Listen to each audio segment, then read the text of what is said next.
I'm sitting with Michael Crawford and we're discussing his wonderful book, Roman Republican Coinage. So, Michael, what led you to write this book in the first place? Well, that's quite simple.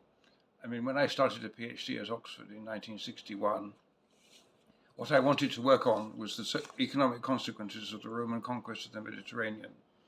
And that was a very Brunt-like subject who had been my undergraduate teacher.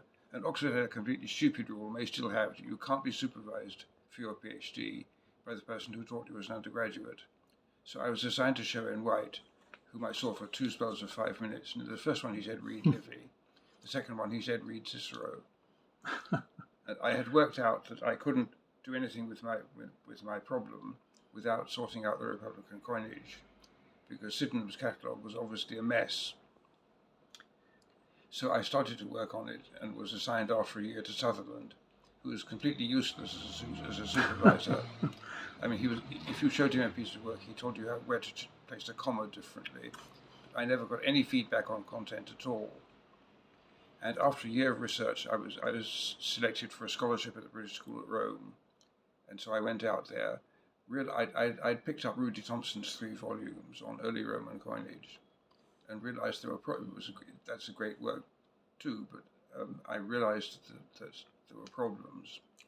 And I started to look at the coin hoards in Italy and found there were lots and lots that were unpublished. And in particular, Enrico Pozzi at Naples was very welcoming and had a wonderful assistant called Signor Licciardi, who had been captured by the British in East Africa and had a wonderful war because he could drive, and so he was the chauffeur to the British military commander. There was no military action there at all. I mean, the Italians just surrendered straight away. And so he was a privileged prisoner of war, very pro-British. And Enrico Pozzi showed me everything, and I then started to look in other museums and found they were full of unpublished coin hoards. And that led to Roman Republican Coinage in 1969. Mm-hmm. And so it was really the hoards that were really the big that breakthrough. Showed me I could really do things. Yes. And then I just looked at collection after collection and went through sale catalogues and so on and picked up all the tiny variants and worked out a chronology. And the innovative bit of the book was to work out a proper system of saying how much there was, which I did by counting dies.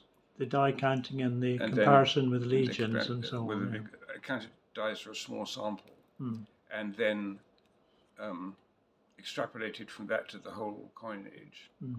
And I made one mistake there. I should have taken the hoards as far as the so-called reform of Nero.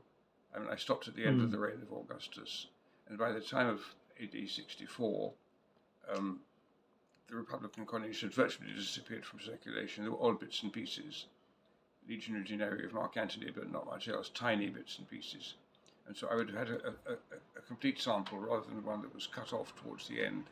And I made a rather crude adjustment, but Chris Lockyer later pointed out that the method was clearly correct because I predicted the size of groups of coin hoards that turned up after both books, 69 and 74. And my crude way of adjusting for the fact I didn't have a complete sample was also more accurate than his fancy statistical calculation. Anyway, so that's how I wrote the book. That's very interesting. So one thing you might have gone on to Nero if you were doing it again. If I were doing it again, anything else you'd do again? Do you do anything else you'd do differently if you did it again? No, I just was very accurate and very comprehensive. And how do you think the subject has developed since then? Sort of, one could say a lot about that, but perhaps briefly. New hoards have adjusted the chronology, and other odd variants have turned up. I mean, particularly the sort of bronze issues of the later 2nd century. They're, in principle, there's the complete set of denominations down to sextans, but some of them are missing, and some of the ones that are missing have turned up. They're very rare. They're all very rare.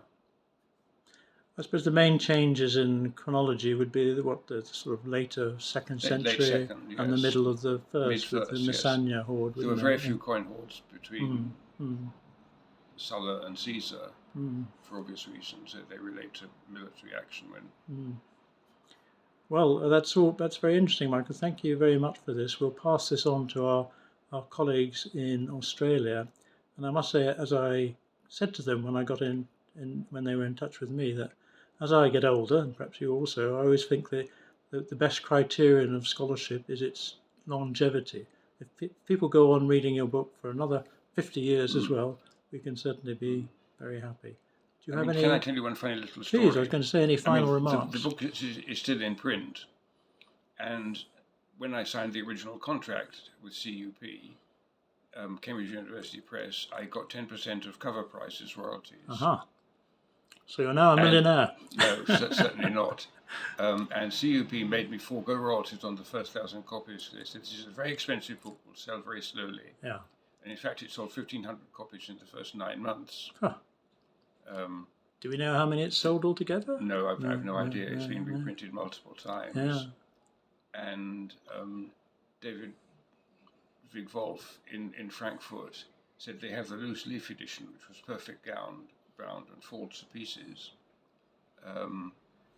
But later Cambridge said, would I change the terms of the contract to 10% of net receipts? And I said, absolutely not. And I get about £200 a year, but nothing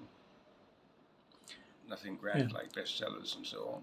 I'm glad to say I have a set of the original edition where I think probably the plates are the best in the original printing. Yes, they've never been the quite reprints so of the good plates are not afterwards. good. Anyway, it's a very fine achievement, and I'm sure everyone in Australia would wish to join me in congratulating you on its success. Thank you very much.